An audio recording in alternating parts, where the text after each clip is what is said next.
The Discover HamOnt Podcast, Episode 6.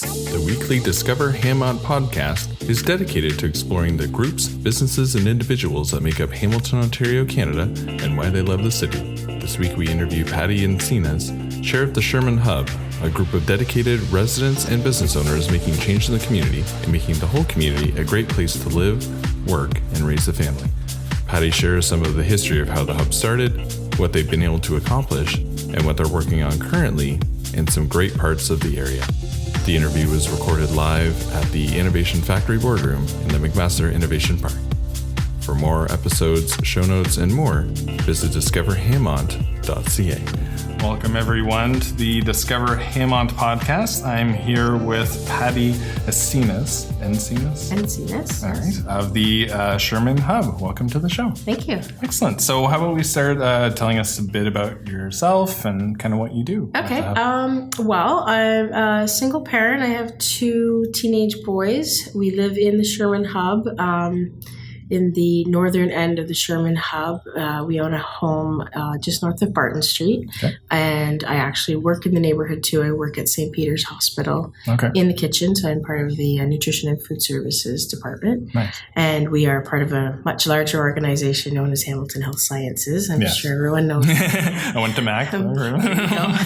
And I have lived here the majority of my life, 30 odd years I've been here. My children were born here and, they're 14 and 15 now. Okay. So, it's our home. Been here for a while. So maybe tell us a little bit about what the Hub is. Maybe if you know a little bit about how it started, but kind of. Okay. I'm a relative newcomer to the Hub. I've been active about a year now. This is about the 3rd time I've actually lived in the Hub, but I wasn't aware of it the previous 2 times that I lived here. And I believe it started as the South Sherman Hub in about 2008. Okay. And that was a little bit before the Neighborhood Action Strategies Initiative. So if you remember the Code Red series that was printed by the Hamilton Spectator about 5 years ago about the neighborhoods that were struggling with poverty and high unemployment and high crime, et cetera. So the Neighborhood Action Strategy came out of that, and that's where they developed the 11 neighborhoods that they call hubs, and Sherman was one of them. They dropped the south part because they wanted to be inclusive of the entire neighborhood. So really it's a collection of many neighborhoods that are sort of bordered by the hub boundary. Yeah. So that's how it all started, and it's we have mission, vision, and value. And like our vision is to make the Sherman Hub a great place to work, to live, work, and raise a family. Yeah. So everything we do is centered around that and our value structure. Yeah. And what are some of the things that you do as part of the Hub? Obviously, regular meetings and inviting everyone who lives in the We just hang out and have fun. No, what we do. We have a lot of fun. One of our values is actually fun and to be resident-led, to be inclusive. Mainly what we do is connect, build relationships, and that can take on many different forms. So neighbor to neighbor, community to community, neighborhood to neighborhood, organization to organization, service providers to residents. We have very structured monthly planning team meetings where we do a lot of reporting back and what I like to call person identifying. So, if you have a problem that has to do with, say, you need a stop sign at the corner of this street and that street, here's the guy to go to, or here's the team to talk to. They'll help you out with that. If you have a problem with, you want to do a neighborhood event and you don't know how to get going on that, we have some people that will do that. You want to clean up an alley, we have a beautification team. And so basically it's all about empowering residents that live in the neighborhood to do things for themselves rather than hoping that someone on the outside will come in and do things for us. Yeah.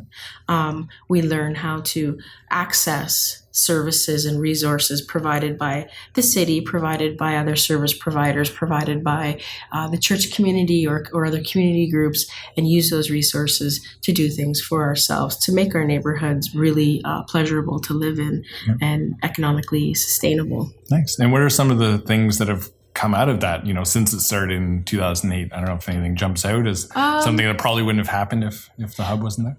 Yeah, well, I'm not sure how much we had to do with it, but we do have the stadium rather than it being on the waterfront. That's kind of nice, So, there's a big focus on Pan Am Games, and because of Pan Am Games, we're also going to have the Old Dominion Glass factory, which is in the north end of our neighborhood, will be torn down, and it's going to be soccer pitches. It's going to be beautiful green space in the north end. That's awesome. It's awesome. That's really cool. Parkview School was a huge campaign for us. It was a little bit before my involvement, but they closed Parkview down and integrated those students back into the mainstream secondary schools,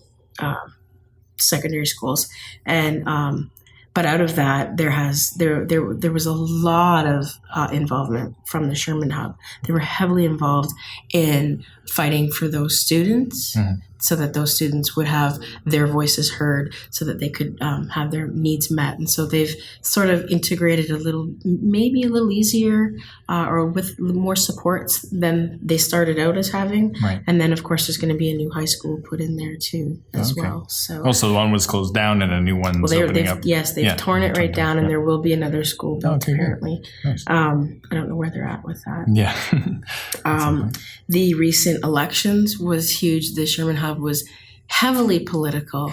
Some would even say we got too political. The hub itself never took a stance on a candidate that they supported, but we worked very hard to support all the candidates to get their messages out there so that people could make informed choices when they voted. Yeah. We did a lot of our Sherman Hub residents did support one particular candidate who happens to live right in our hub and was active with the Sherman Hub planning team for many years and still is. And he did win. Oh, good. So he did win. So a lot of us were very active in that manner. Awesome. Currently, there's the issue with the proposed gasification facility going in right at the edge of Sherman Hub. Okay. So that's a kind of a big political thing, but has to do with Portland and whether or not the city has even any say on it, and is it a good thing for our environment? And the airshed in our neighborhood is very stressed already, and Sherman Hub's very active in that. We hosted a community meeting on that as well. Yeah. So we're not always political. We have like a really fabulous barbecue every year. I think 350 people came this summer to our barbecue. Awesome. And we do lots of other small initiatives that are going on all the time. Lots of action items, we call them. Yeah. And basically you try to find people to take ownership of those action items. Exactly. That's what we do, because we believe that we are here together to help each other, not to do something for you, but to do it with you. Right. So whatever you want to do, I will help you reach that goal. That's excellent. And you find you obviously as a group in a hub, you have more kind of influence obviously over some of the political things that are happening or things that are changing in the neighborhood that maybe you do or don't want. We do. I think that's just sort of an organic byproduct of who we've become as a neighborhood, because we support each other. So what happens to this neighbor affects that neighbor. Currently, we're really pushing for our goal would be to see a healthy mixed neighborhood. We talk about healthy mixed neighborhood where everyone is welcome regardless of their income, their culture, their religious beliefs, all that sort of, everybody living together. And so we're pushing for some healthy housing, because affordable housing, we used to say affordable housing, but it's not always just about affordable, it's about healthy. Because sometimes affordable housing in our neighborhood has not been known historically to be all that healthy. Right. We have a lot of people living in storefronts that are illegal, a lot living in triplexes and even more than triplexes they're not legal units, and and a lot of those tenants suffer, and not just tenants. There are a lot of people that are that close that if they just had a little bit of something behind them, they could become homeowners. So we're working on things like that, trying to find service providers who are interested in investing in our neighborhood as a way of revitalizing our neighborhood. Yeah. Oh, those are all excellent. We have a lot going on. It's a very busy hub. Very cool. Well, I'll put a link to, because there's obviously the meeting minutes and everything else are online. So anyone who's interested will be able to check that out. So you're from Hamilton originally? No, actually, I'm a transplant. More than anything, I'm from Hamilton. I was 1 year old when we came here from New Brunswick. I was born in New Brunswick, and we stayed for a few years. And when I was about 6, we left and went to various places like Montreal, California, other small Ontario towns, back to New Brunswick. And then we came back when I was 15, and I've been here since. Okay. So quite a while. And what brought you here as opposed to, well, I guess 15, so you didn't Mom and Dad. Yeah. Eventually everybody else left and I stayed. So I chose to stay. Yeah. Excellent. And what kept you here? I'm comfortable here. Of all the places I've lived, I mean, like I said, I've lived in California, I've lived in New Brunswick, in small town New Brunswick, in metropolis city New Brunswick, in average towns in California, suburbs in Montreal, and small towns in Ontario. And Hamilton's always been the place where I felt I fit in the best. I always hear the term salt of the earth. In Hamilton, and it's true. It's like, like just regular, down-to-earth people, and a nice mix of people. We're not all one kind of people in Hamilton. We never have been, and I just really enjoy that. Yeah, absolutely. What's one thing that you think would make kind of Hamilton a better city in general? Obviously, some of the stuff that you guys are doing, but is there something? Well, it depends what you consider better. Better, some positive change. I would love to see some of our air quality issues looked at. I'm not a scientist, and I can never quote those kinds of things. And if you want to talk about that, you have to go. I have no idea. But for sure, and I mean, I live in a neighborhood where you can tell the air is very dusty. You can see it on your furniture every single day, and you're breathing that sort of thing in. And we live very close to industry, and we see in the paper all the time incidents that happen down in the industrial front that what's this black smoke all over everything, and it happens all the time, right? I would love to see things like that looked at. For my neighborhood, especially in the Sherman Hub, it's a beautiful, you can tell that it was always a beautiful, vibrant, walkable, self-sustaining neighborhood at one time. And it went through a phase where that all sort of fell away. And you can see the potential is still there, King Street and Main Street and Barton Street. Those streets, if they can be revitalized, and they can be, we just need the interest in the investment and the support from the economic communities. Those streets can be so vibrant again, like Locke Street, like James Street. Like, we can do that. I would love to see that happen in the Sherman Hub, with the exception of I don't want to see gentrification happen. Right. And I have this argument with people all the time. So what would the difference be between, because gentrification is almost like a force? Well, gentrification, in my definition of gentrification, the inhabitants, the original inhabitants get driven out by what comes in. They get displaced. And I would like to see more of a revitalization where everybody that's already here gets to stay in a comfortable way, and it also welcomes people to come in. I don't want to keep people out. I think keeping people out will just give us more of what we already have, which are the things we struggle with.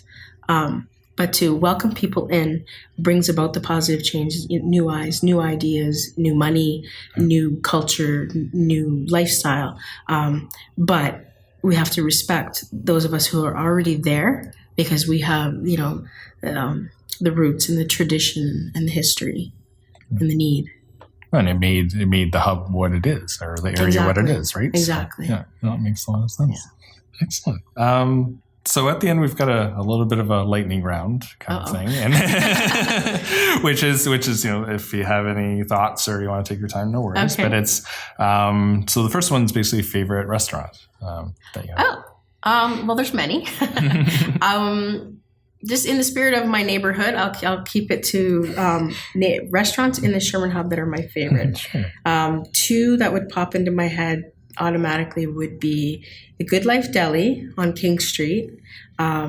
Really cool, kind of, open for breakfast and lunch and close right after supper place. Mm-hmm. And sometimes open at night with some local musicians and stuff. Oh, nice. Best breakfast in the city, I swear to God. Mm. Awesome. And the 541 Eatery and Exchange on Barton Street near Sanford. Okay. Really cool concept. I've never before heard of a nonprofit restaurant. Yeah, it's run by an organization and it's mostly run by volunteers. Mm-hmm. And they have a system where, you pay for food and the food is cheap and good. Yeah. That's mainly what you want in a restaurant, sure. Right? Affordable and really yummy. Yeah. But if you don't have enough money to pay for the meal, they have a big jar with buttons, and each button represents $1, so you can make up the difference with the button. Or if you have the money, you can actually, buy your meal and buy a couple of buttons to go in that jar. So it's sort of a pay it forward, nice. So nobody's really turned away because they don't have money, but it's also a way for people to easily contribute and help out. Without having to be, not everybody has the time or inclination to be heavily involved in activism, right? So it's a nice little way to give back to, and it's just a really cool building. It used to be a bank. And it's all renovated and they have community space upstairs and stuff. Oh, that's really cool. So those would be my two restaurants. Excellent. And on a similar note, cafe, which I guess would be slightly different than a restaurant. Cafe, well, you know what? I have a lot of coffees at the Good Life and at 541. Yep. And they really are cafe places to just hang out. People hang out there. A lot of community developers and service provider type people hold meetings, one-on-one meetings at both those places. So I would have to say the same two places. Absolutely. Yeah. No, it sounds like with the community space upstairs as well, right? At, location. Yeah. It seems like a hub already. Local shop, so non-food variety. Well, don't spend a lot of money. I'm a bit of a miser. Yeah, that's fine. There's a new really cool looking store that I think my kids would be interested. I have two teenage boys at Barton and Lottridge called Soul in the City. Okay. So it kind of reminds me of the Jump Off. Okay, that brand store. Yeah, so it's kind of a clothing shoe store like that. Okay. There's a really cool furniture guy on Barton Street. He actually builds his own furniture, wooden, and he's got this wooden truck that he built in the front window. Nice. So there's a lot of cool little shops that are starting to pop up here and there, and we still have a lot of boarded up stuff, but in between there's all these little seeds starting to grow. So there's a lot of hope. Awesome. Very cool. Favorite event? So when that runs. There's a lot in keeping with my neighborhood. We have our own annual barbecue every year, which is really cool. I think this year I won't say. Last year it was in Powell Park, and we partnered with another neighborhood hub. Okay. And the year before, I believe they did it in with our neighbor hub on the other side. It's neighbors helping neighbors. Yeah, right? Yeah, perfect. There's that. There's the 7 Sundays at Gage Park all summer long. Yep. There's a lot of favorite events to go on. Oh, very cool. Yeah. And last but not least, favorite natural feature. In my hub specifically, my favorite thing, you wouldn't think of it because, we're right in the middle of Ward 3, right? And lots of concrete going on and buildings and stuff. So you wouldn't really think of natural resources. Mm-hmm. But when the weather's nice, if you walk or even drive slowly down any of the side streets, the trees are incredible. Nice. They're the big old trees, and they grow up and they create this canopy over the street. And it's like going down a tunnel. It's like the branches and leaves hug the street and make a corridor, and it's really amazing. Very cool. It's really amazing. I'll have to check those out. Very cool. So thank you so much for being on the show and sharing the stories and things that you like about the hub. And we look forward to seeing what happens in the coming months and years. So thank you so much for being a part of that rejuvenation. Well, thanks for having me. This was really actually a lot of fun. It's nice to like really think about your neighborhood like that. Awesome. Yeah. No problem. Thanks so much. Thanks. Thanks for tuning in. You can discover more interviews on discoverhamont.ca. Subscribe, share, and leave a rating on iTunes. And nominate yourself or a business or individual you think would be great for the show at discoverhamont.ca/nominate. Until next week, take care.